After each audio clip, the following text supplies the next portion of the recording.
This week's episode has been sponsored by Oh My Bod, shifting the evolution of pleasure.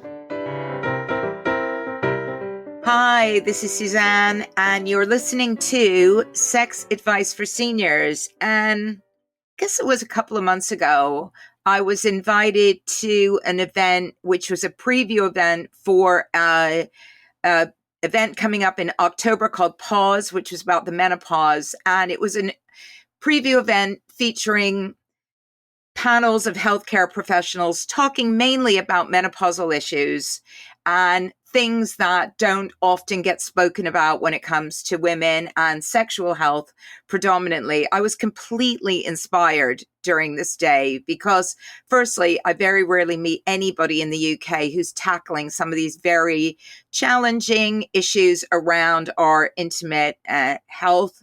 But also because the people on the panel were just so absolutely engaging and incredible and just really fun to listen to. And one of them, whom I'll never forget, because she actually got us all to pretend that we were looking at our vulva and is launched a campaign called Check Your Vulva, is Dr. Shirin Lakhani. And she's a GP. She's a trained aesthetic technician. She's the founder of Elite Aesthetics. And she's here with me right now. And we're going to talk about all sorts of things, including the menopause, but also stuff that it impacts upon men's sexual health as well. So welcome.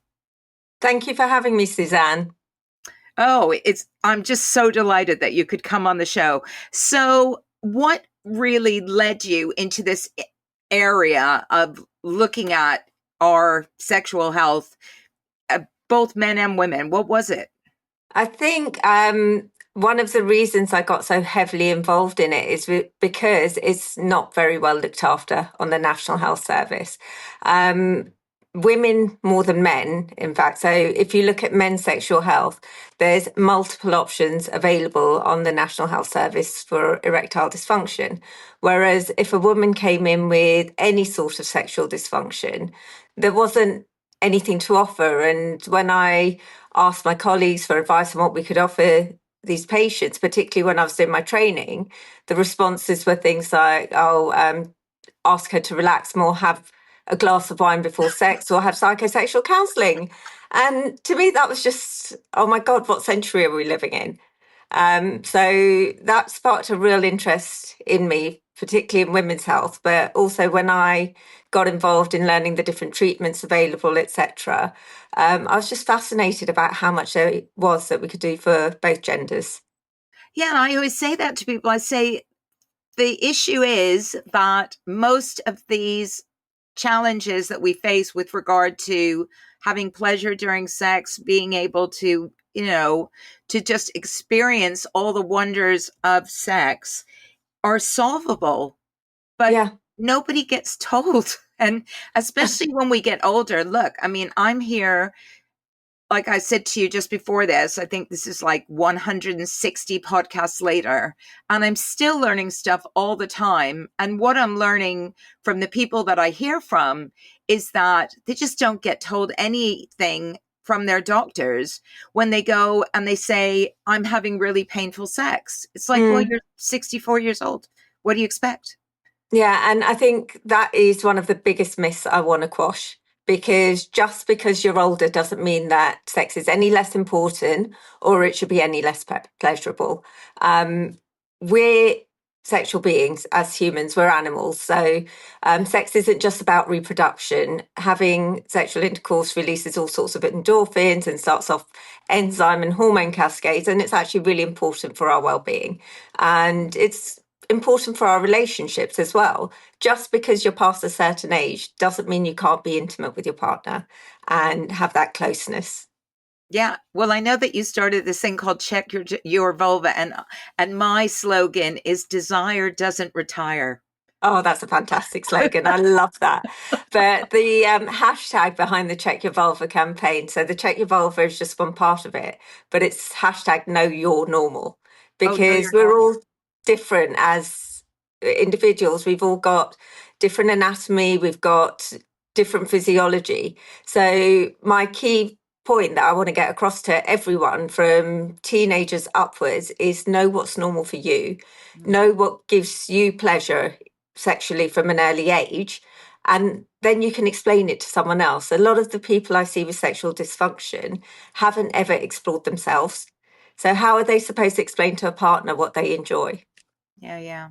Yeah, I mean, it's a massive problem of lack of communication. We weren't taught anything in school with regard to how to talk about sex with your partner, with your parents, with anybody. Yeah, And it it's still seen as and such a it's taboo.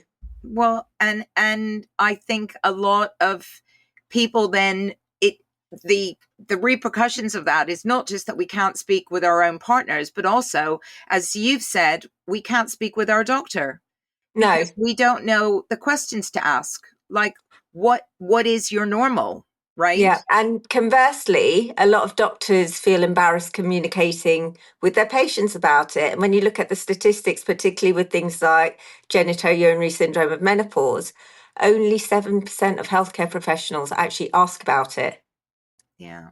It's in a menopause consultation. And it's such an important part of life. Yeah, I mean, it is shocking. I'm sorry. It is shocking that we're at this point in history and we still haven't normalized the idea that people can have sex at any age. Yeah, And I think it's slowly improving, but we've still got a really long way to go. I mean, why do you think that this intimate health is overlooked when we talk about aging and wellness?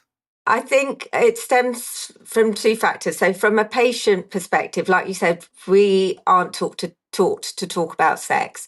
We're taught about the mechanisms of it in terms of reproduction and avoiding sexually transmitted diseases and unwanted pregnancies, but we're not taught about the intimacy of it. And also, from a medical point of view, it's similar. That's what you're taught about. And Yeah. you don't really focus on the importance of sexual relations from a medical point of view either. So I Yeah. think there's embarrassment and reluctance on both sides of the equation to discuss it. And that just adds to the shame and the stigma surrounding it. So people aren't comfortable talking to their healthcare providers. Healthcare providers generally don't want to bring it up with their patients. Yeah. And I've heard as well that when it comes to the menopause, that most doctors have not received more than, I think the statistic was 6 weeks of training, If that. if that. So Yeah. you get a tiny bit of training in medical school, but that's more based on the hormonal changes and like how that all changes throughout time. You're not taught very much about the impact it has on the person because you're told hot flushes and cessation of periods, and that's about it. You're not. I don't think we even knew when I was in medical school all the different symptoms that are associated with menopause.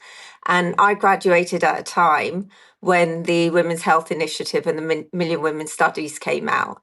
Yeah. And so HRT was a complete no no because it was going to kill you and it was going to give you breast cancer.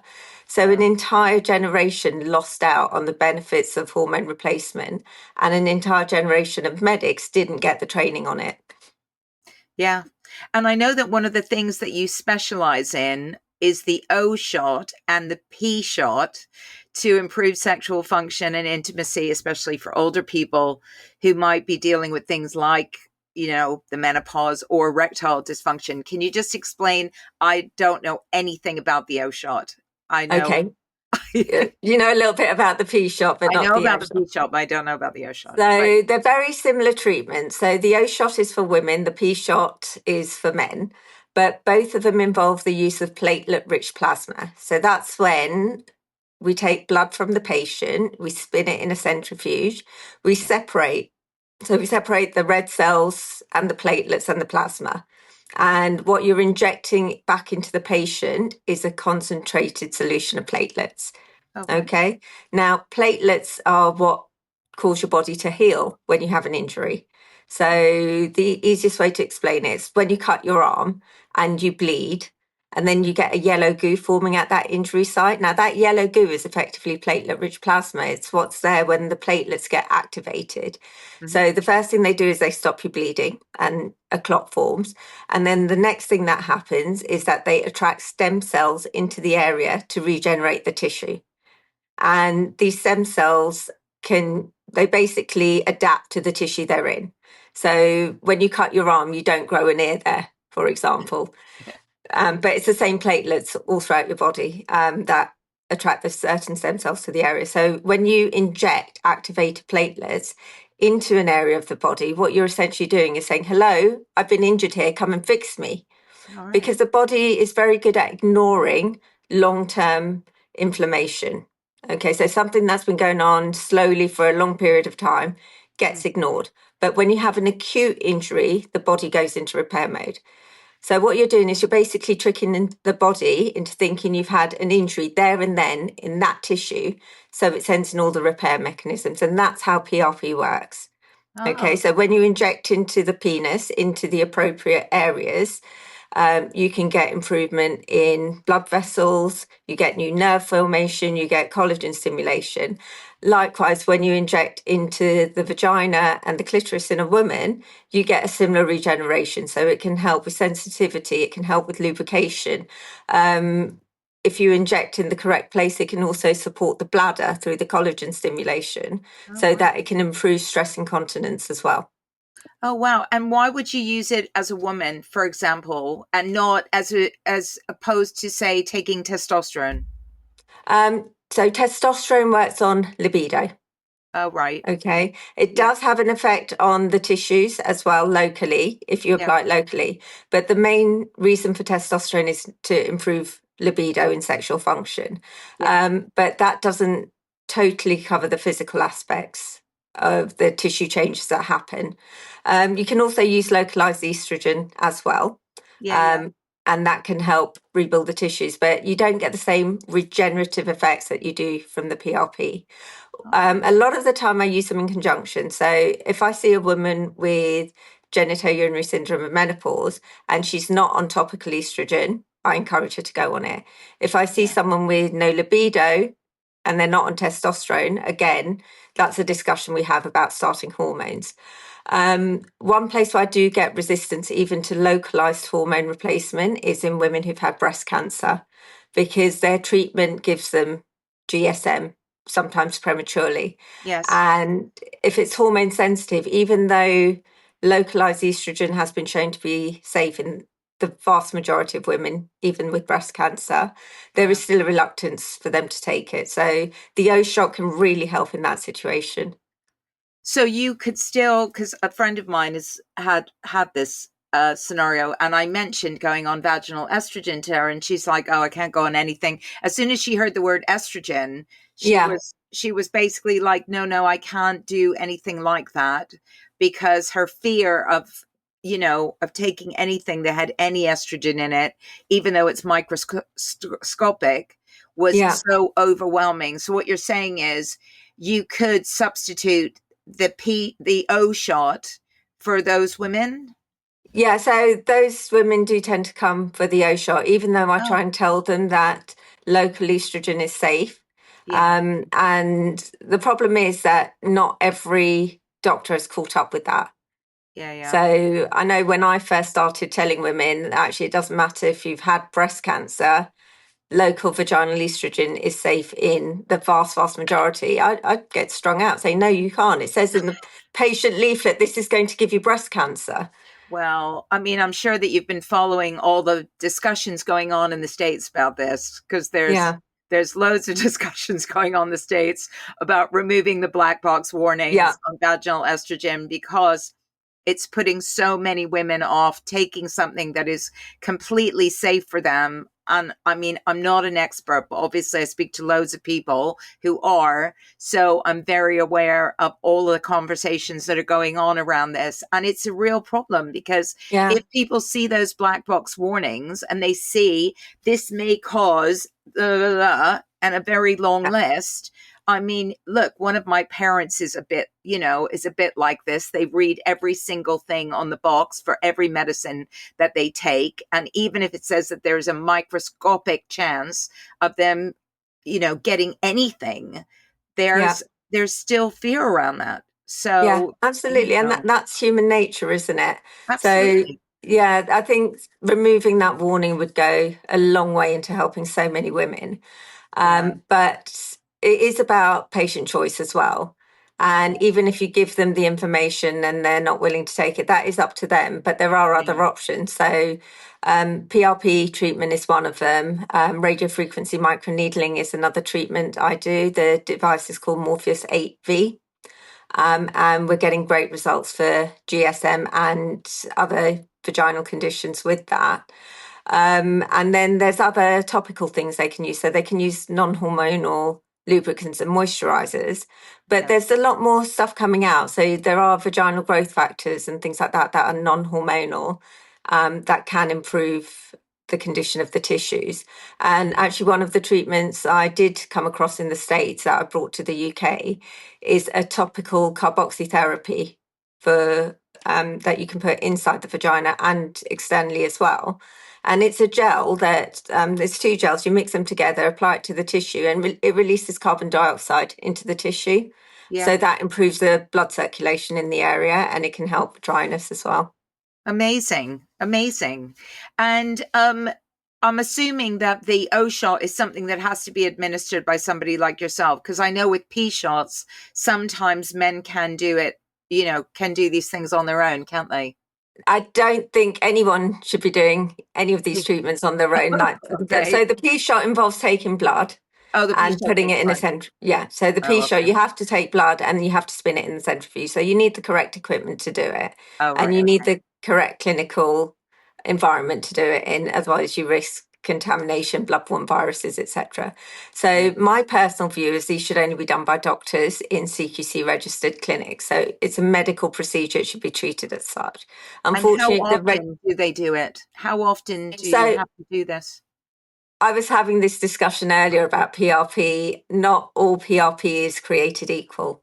So if you have a treatment with a good quality centrifuge that gives you a great quality um, platelet rich plasma, so it's got a high yield of platelets in it, you need fewer treatments than Mm, if you went for a lower quality centrifuge. mm. So with the low quality ones, some of them you barely get any platelets in there. So it's like when you're taking paracetamol, if you don't take an effective dose, you're not going to get result. Yeah, yeah, And the dose of the platelets depends on the processing method. yeah. And can I ask, how expensive are these sorts of treatments? So you're looking at, off the top of my head, there's obviously a price difference based on location and the experience of the person doing the treatment. So even in my clinic, there's a price range based on having one of my associate doctors doing it versus having me as the medical director doing the treatment. Yeah. But you're looking at in the range of around 1,300 to £1,500. Oh, okay. So it's not an absurd amount of money if No, you it's know, not for certain sorts of. prohibitive, No. but it's not like going down the road and No. getting a takeaway. No, I appreciate that. Um, and so the P shot basically works in a very similar fashion. Yeah, so the P shot, obviously, you inject according to the anatomy of where you're treating. So Yeah. again, it's about improved blood flow, improved sensitivity.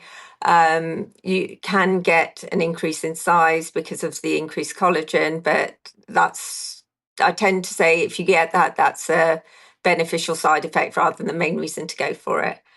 But it's about improving the function of the tissue.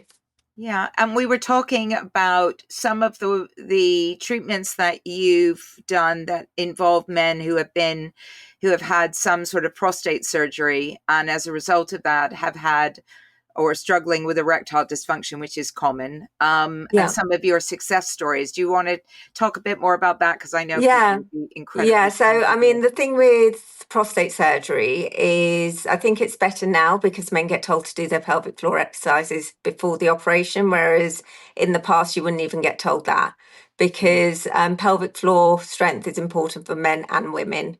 mm. So, that's another campaign I want to launch where we teach school kids to do pelvic floor exercises in their PE lessons.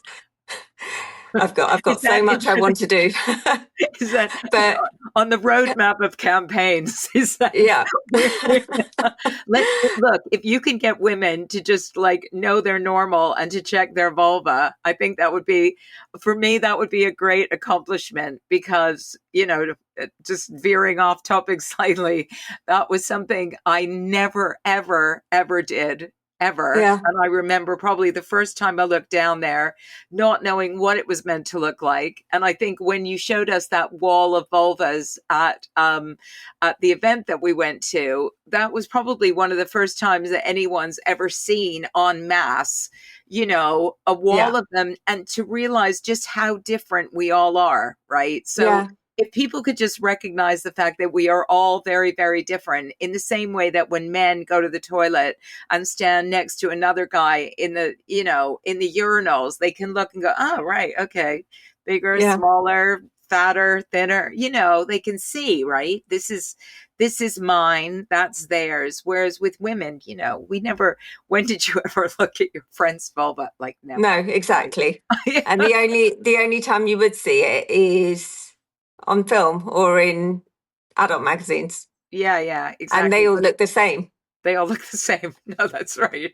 That's right. Because they've been auditioned, as we know, for the Yeah, size and shape. Well, they have actually, yeah. probably, Or they've been photoshopped. or they've been photoshopped. But Yeah. anyway, going back to men with Going back prostate to men with surgery. prostate. So importance of pelvic floor exercises, Mm, and it's something that I encourage men again to start young and not wait until they've been diagnosed with a prostate problem, yeah, because the pelvic floor isn't just important post prostate procedure, it's mm, actually really important for maintaining erectile health in men yeah, as well. Okay, so that's the first thing. So what I did with my patients who were young prostate patients, um, it was good because their doctors actually discussed what could happen afterwards with them. Obviously, there wasn't really a choice in whether or not they have the procedure. It was cancer, so yeah, sure. that had to be done. But we had time for them to pre-optimize their pelvic floors, and I've got a device where men can sit on a chair and get supramaximal pelvic floor contractions. And it's the equivalent of 30,000 pelvic floor contractions. Sorry, no, this one's 11,000 in 30 minutes. Wow. So you're never going to be able to do that on your own. Yeah, And the strength of the contraction is much more than you'd be able to do on your own. yeah, So we did a course of 10 sessions before the procedure. yeah. And then patient had the procedure, and then 6 weeks after the operation, once everything had healed, we did another course of 10, and there was no incontinence. There was some erectile dysfunction, but nowhere near as much as expected.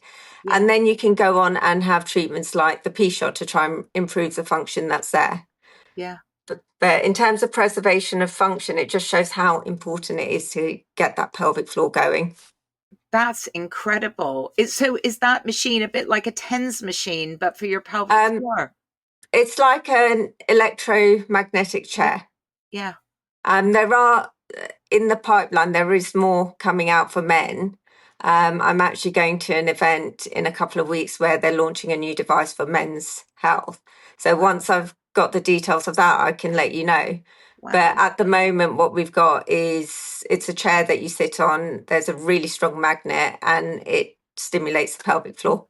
And is it pleasurable, painful, somewhere in It's between? not painful. It's a little bit strange. Yeah. It's a strange sensation, but it's definitely not painful. Some people have described it as pleasurable, and I Okay. know when they demonstrated it in the States with women, they had women saying that they could climax on the chair. I've Wow. I've never had a patient climax on it, So I don't know how much that is the States and Wow. the way they exaggerate things sometimes. But And are you one of the few clinics or the only clinic that has one of these chairs? I've never heard of this I before. was one of the first in the UK to have it, but Yeah. I got mine a decade ago. So there are more places that have it. Oh, right. That's incredible And because there's different brands now as well. There was only uh-huh. one brand when I started. Sounds really interesting. I mean, because people talk about, obviously, they talk about the pelvic floor as being really the key to recovering after prostate surgery. But of course, people are lazy, right? Yes. And Yeah. they don't always want to do their pelvic floor exercises. It's the And I have a same with family us. It was like member. when I Yeah. had my pregnancies, I didn't want to do my pelvic floor exercises. And if No. you've got an easy option that's accessible, then why not? No, exactly. No, it's incredible. And tell me, so this is the other thing that I'm very curious to know about. So one of the conditions that you're known for treating is lichen sclerosis. Did I pronounce that correctly? Lichen sclerosis. Lichen sclerosis. I'm Yeah. very close enough. What is it? So it's an inflammatory skin condition that mainly affects the genitals. It affects both women and men, but it affects far more women than men. There's not enough research into knowing what causes it. It's believed to be autoimmune.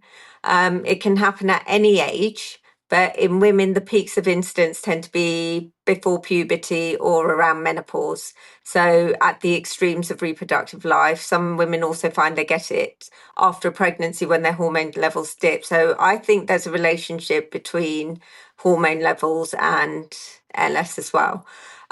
It destroys the genitals. So in men, it mainly affects the foreskin, but it can affect the shaft and the glands as well. In women, it affects the labia minora, it affects the perineum, which is the tissue between the vagina and the anus, Yeah. and it affects the clitoris, and in both genders, it can affect the perianal tissue as well. Now, the problem with it is if it's not controlled, it leads to destruction of the tissue. It can lead to blisters, tearing of the skin, painful intercourse. In men, it can cause a condition called phimosis, where they can't retract the foreskin. In women, it can lead to complete fusion of the labia minora into the majora, but also midline fusion. So I've seen women who've got such small openings that they can't penetrate and they can just about pee out of it. That's So and what's the how do you treat that? So on the NHS, the mainstay of treatment is steroid cream, and that's just to control the relapses. So it relapses and then it goes into remission. So when you have a flare up, you treat it with steroids. Now, that does nothing to improve the condition of the skin.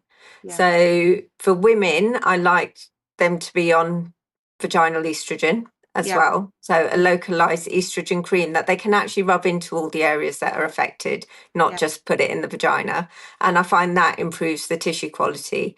But where I've had real success with men and women is with platelet rich plasma, so the O shot and the P shot. But we use a modified technique so that we treat all the areas of lichen as well. The other treatment that's been really successful in women is radiofrequency microneedling, so the Morpheus AV. Mm. Um, I haven't tried that in men yet, but that's something I'm looking at doing a study on to see if it improves male lichen sclerosis as well. And I don't see why it shouldn't, because it's a regenerative treatment and Yeah. it's a skin condition. So if you're treating the skin and causing it to heal itself, then it should Yeah. be beneficial. Yeah, and is this often misdiagnosed as something else? Because it sounds like something that a friend of mine has. And I said, oh, maybe you should go on some vaginal estrogen. Maybe you should do this, but it was just painful tearing at that, as you said, at that Yeah, perineum point yeah. and small opening. Yeah, so I'd recommend she goes and sees someone to get a diagnosis. Yeah, Um, so the gold standard is obviously biopsy, but if there's enough clinical changes, she doesn't have to go through a biopsy to get a diagnosis. yeah. The other thing it gets frequently mistaken for is thrush, because it can cause whitening of the skin. Yeah. So when women go to their doctor and say, I've got white patches, they'll say vagina, what they mean is vulva. Yeah. And that's part of where my campaign comes in, to know your anatomy so you can describe things. And they'll say, okay, I've got white patches on my vagina. It's really, really itchy. It's really sore. And the doctor, without examining it, will just go, thrush, Yeah. Caniston. And Yeah. then it doesn't get better, or it'll temporarily get better because the course of the disease is it gets better, then it comes back. Yeah. Yeah. And then they go back again and get another thrush treatment. And I've had women who've been told they've got recurrent thrush and been treated as that for 8 years or more. And then when I examine them, they've got quite late stage lichen sclerosis. So that's where the idea for Check Your Vulva came into it, because actually, if they looked, they wouldn't know what was normal because they didn't know what it looked like before. No. No. I mean, it's just yet another sad story in the long line of sad stories that I But hear about women who have either can I been. give you some hope, Yes, some light please. at the end of the tunnel? Yes, So please. with treatment, you can get back to a fairly normal lifestyle. And I've had patients who weren't able to have intercourse who, after PRP treatment or the radiofrequency microneedling treatment or a combination of both, have Yeah, gone on to have pregnancies. that's amazing. I've got patients tell me on a daily basis, I can wear jeans again. I'm not constantly thinking about being in pain or discomfort. I can walk, I can exercise. Yeah. So there are treatments available. We just have to get the word out there. Yeah, absolutely. And that's why I'm here to do what I do. And so are you. So we have to keep having more of these conversations. I mean, the issue that I find, I'm actually going next week, I'm going to speak to junior GPs about all of this with a woman who works at St. Mary's, I know, in sexual function, called, you may know her, called Dr. Ali Mears. And she and I are going to do like a little talk together about aging and intimacy issues for Yeah, a bunch of junior GPs. There's going to be about 60 of them in the room, I've been told. I Um, think that's fantastic and it's so needed. and, I just want to do more of that because I just feel like there's not enough places that are making that are available to have these kind of conversations, and often they're held in isolation or at events like the one that I went to, which was fabulous, but of course there were maybe 200 people there at the most, right? Yeah, yeah, that was quite a small event. But the thing is, it's getting this into mainstream health that's a real challenge. Yeah. And when I first started in these treatments, I'd get brushed aside as like a sham and it's all witchcraft and there's no evidence behind any of these treatments. But actually, more recently, I've had patients, doctors go, actually, I'm really interested by this because they see the results. Yeah. I've Yeah. had dermatologists saying, what have you done? Because your condition is so much better. And Yeah. then the patients tell them and they're like, right, I want to know more about that. Whereas Yeah. before it'd be like, oh, it's a complete waste of time and money. And they Yeah. wouldn't Well, even be interested in seeing the evidence behind it. and are you doing clinical trials alongside the work that you do? Yeah, it's really difficult in my circumstances to do clinical trials that the NHS will accept because it needs to be done in a really large facility, usually Yeah. with hospital or university backing. So, as a single clinic, it's Yeah. very difficult to get that level of study. But what we try and do is lots of clinics get together and we Yeah. all do our own bits and collate the results. And I think that's a way we can get them more mainstream. Because I did, in 2017, I did a case study analysis of PRP and lichen sclerosis. It Yeah. was mainly to prove to myself that what I was doing was beneficial, Yeah. rather than just going by patients saying, oh, yeah, it worked for me. I just thought, no, let me just dedicate some time to do a case study of 20 patients Yeah. and see what their results are and actually see what the success rate is. Yeah. And then I've done something similar with the radiofrequency microneedling and lichen sclerosis, which we're hoping to publish imminently. So it's Oh, been written up. We're just looking for publication for that. Oh, that's brilliant. Because I know that's the questions that I often get asked, and this what I do on the side with Firm Tech is, where are the clinical trials, where's the evidence, and I went through a 12-week launchpad program with the NHS a few months ago, which was a real eye opener in terms of Yeah. how the NHS works and procurement. And I just think anybody who can do anything within the constraints of the NHS is really quite unbelievable, because it's so difficult. And I can see why people like yourself have had to set up your own clinics, because, Yeah. it's not possible any other way, really. That's just the Yeah. way it goes. Yeah. I mean, even like when we're talking about teenagers with acne, it's completely off topic, but in the NHS, I see a young girl with cystic acne that was scarring her face. And Yeah, I'd have to go through the whole rigmarole of putting her on antibiotics for 2 years before I could even refer her to a dermatologist, when I yeah, know what she needs is Roaccutane, which is a vitamin A tablet. yeah. And it's like, but you're going to have to wait 2 years before I can do the referral. And then however long the waiting list is for the dermatologist, by then they've got scarring. It's too late. I know. I know. So it is frustrating. Yeah, and it is, because unfortunately, there's so many people that are, the statistics around, now they call it GSM. They used to call it vaginal atrophy, didn't they? But Yeah.